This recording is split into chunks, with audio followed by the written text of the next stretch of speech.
폼페이우스와 카이사르, 북방민족, 특히 이제 게르만족과 거대한 소파의 기대에서 연애를 열기도 하고 최전방에 배치가 됐다고 해요. 평등을 의미하는 것이 아니었을까? 유럽인 뿐만이 아니라 대한민국에 사는 우리들도 그리스 로마 역사를 참 좋아해요. 근현대 세계사를 이끈 유럽의 뿌리가 된 역사라서 지금의 유럽, 지금의 세계를 이해하는 데 좋은 참고서가 되기도 합니다. 심지어 그 시대의 다른 지역에 비해서 기록도 많고 실제로 보존도 잘 돼 있고 영상으로건 기록으로건 도서로건 잘 대중화가 돼 있어서 우리가 접하기도 편하고 좋습니다. 그리스 로마 역사를 잘 몰라도 소크라테스, 플라톤, 아리스토텔레스, 그럼 아테네와 스파르타 같은 폴리스, 페르시아 전쟁과 펠로폰네소스 전쟁, 카르타고와 하니발 전쟁, 폼페이우스와 카이사르, 옥타비아누스, 아우구스투스, 콘스탄티누스 대제 등등은 들어보셨을 거라고 생각을 합니다. 하지만 역사를 만드는 건 어떤 영웅적 인물 또는 획기적 사건만 있지 않습니다. 우리와 같은 민초, 대중들의 삶도 역사를 만들고 있죠. 그리스 로마의 사람들, 그리스 로마의 대중에 대한 역사인문서가 최근 출간이 됐습니다. 바로 거꾸로 읽는 그리스 로마사라는 책이에요. 미시간 대학교에서 그리스 로마사로 박사과정을 수료하고 현재 여러 대학교에서 역사를 가르치고 있는 게릿 라이언이라는 작가의 책입니다. 그리스 로마의 역사에 대해서 잘 모르시는 분들이라면은 오히려 뒤에서부터 부록부터 읽으시면 좋습니다.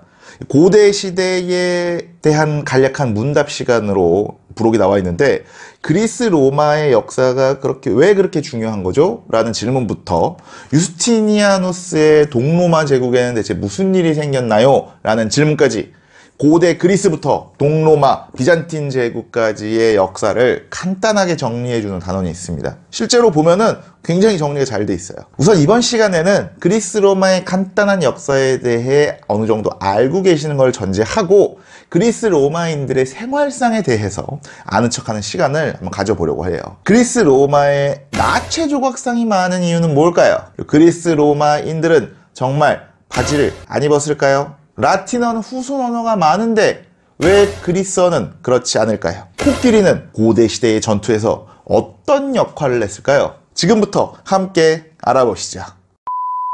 그리스 로마의 조각상들을 보면 특히 그리스 조각상이 많지만 민망하면서도 신기하게 나체 조각상이 많습니다. 물론 이제 4세기 로마 제국이 기독교 국가가 되면서 이 누드 예술 작품을 금지하고 조각상들을 거세하기도 했다고 합니다. 그리스 로마에서 누드 예술이 유행한 거는 문명사적으로 보면은 그렇게 흔한 건 아니라고 해요. 이런 유행은 남성의 나체를 높이 평가했던 고대 그리스에서 시작을 했다고 합니다. 이 그리스 남자들은 운동을 하거나 격투기를 할 때 보통 알몸으로 승부를 겨뤘대요. 이런 관습의 이유가 아직 정확하게 밝혀지지는 않았다고 해요. 하지만 이 연무장 또는 시합장에서의 나체는 평등을 의미하는 것이 아니었을까라고 추정이 된다고 해요. 이 알몸인 남성들은 자신의 건강한 육체 말고는 부와 지위를 자랑할 수 없었을 테니까요. 남성 누드 조각상도 그리스 운동 경기에서 나체가 표준이 되었던 시기에 등장하기 시작했습니다. 공화정 시절의 로마에서는 누드가 그리스처럼 생활예술에서 큰 비중을 차지하진 않았다고 해요. 하지만 한 기원전 1세기 무렵 동쪽 그리스를 정복한 로마의 장군들이 그리스의 누드 조각상을 로마로 갖고 오면서 로마의 귀족들과 상류층은 누드 조각상의 애호가가 됩니다. 원래 이게 유행 따라가는 거죠. 여기서 질문. 이 누드 조각상에 나오는 남성들의 성기는 왜 다 작게 표현이 되었을까요? 고대 예술 작품에서 거대한 음경은요, 보통 자제력이 부족한 야만인이나 어떤 괴물 또는 그냥 다산의 상징으로만 나타났다고 합니다. 그리스 신화에서 가장 거대하고 뛰어난 남근의 신은 포도주와 초목을 관장하는 디오니소스였습니다. 디오니소스를 기념하는 행렬에는 나무로 만든 거대한 남근이 등장을 합니다. 너무 커서 여러 명의 남성이 들거나 아니면 수레에 실어서 옮겼다고 해요. 그럼 실제 인간을 작품으로 만들 땐 알몸 상태로 격렬한 운동을 하던 모습을 많이 표현을 했겠죠. 원래 운동을 격하게 하면은 그 음경과 고환이 수축이 됩니다.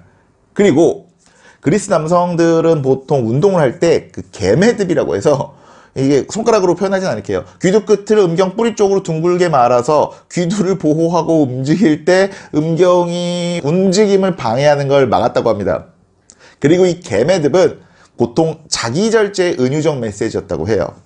어느 문화권이건 남성의 성기는 성적 욕망의 상징입니다. 거대한 성기는 성욕, 무절제, 다산을 상징하고 작은 성기는 절제를 상징하는 거겠죠. 이 나체 이야기를 너무 했으니까 옷 이야기도 한번 해보시죠. 그리스인이건 로마인이건 사람들이 천을 몸에 두르는 게 특징입니다.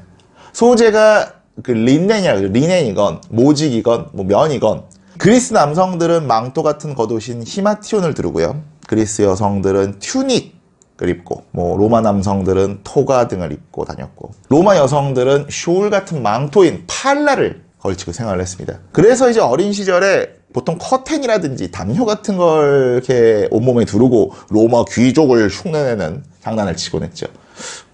저만 그랬나요?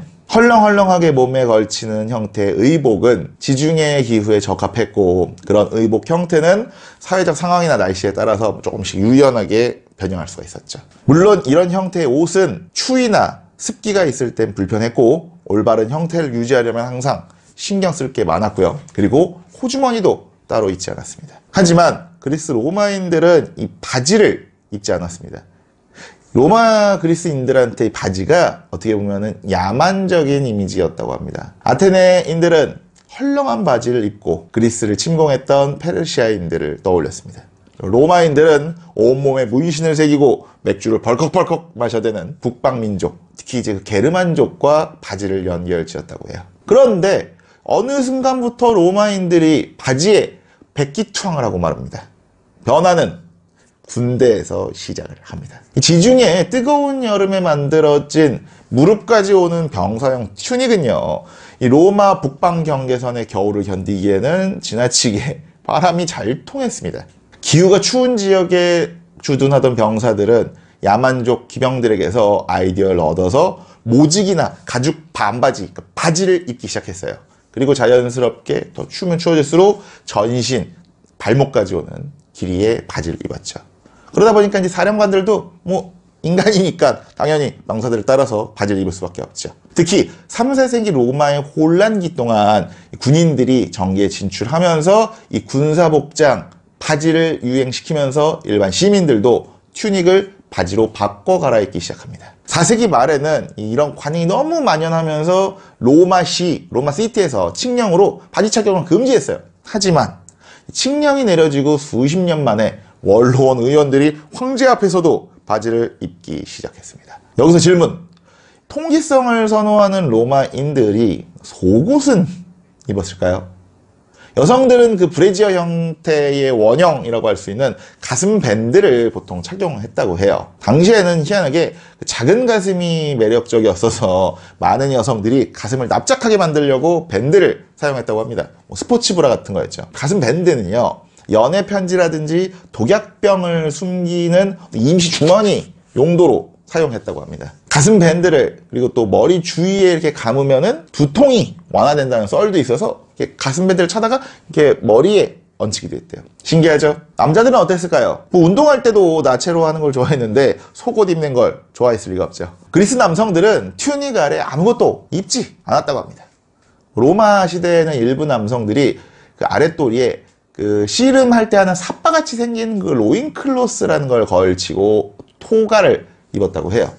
하지만 대부분 팬티 대신에 통기성이 좋은 리넨이나 그냥 실크 소재의 어떻게 보면 언더 튜닉, 그러니까 속바지 정도만 겉옷 아래에 걸쳐서 입었다고 합니다. 이번에는 조금 지적인 이야기를 해보려고 해요. 고대 지중해를 주도한 언어는 당연히 그리스어와 라틴어, 고대 로마어겠죠. 그리스어와 라틴어는 문법적으로 굉장히 복잡하면서 놀랄 만큼 장수한 언어로 꼽힙니다. 그리스어는 뭐 짧게 보면 2500년, 길게 보면 3000년을 살아남았고요. 라틴어도 기원전 3세기에 처음 등장을 해서 지금까지도 후선 언어를 쓰는 인구가 10억 명 이상이라고 추정이 돼요. 재밌는 건 라틴어의 후손 언어들이에요. 중세 초기 이후 라틴어는 수십 가지 지역 언어로 다양하게 분화가 돼서 현재 뭐 스페인어, 카탈루냐어, 포르투갈어, 프랑스어, 이탈리아어, 뭐 루마니아어 등등 현재 로망스 어군으로 자리를 잡습니다.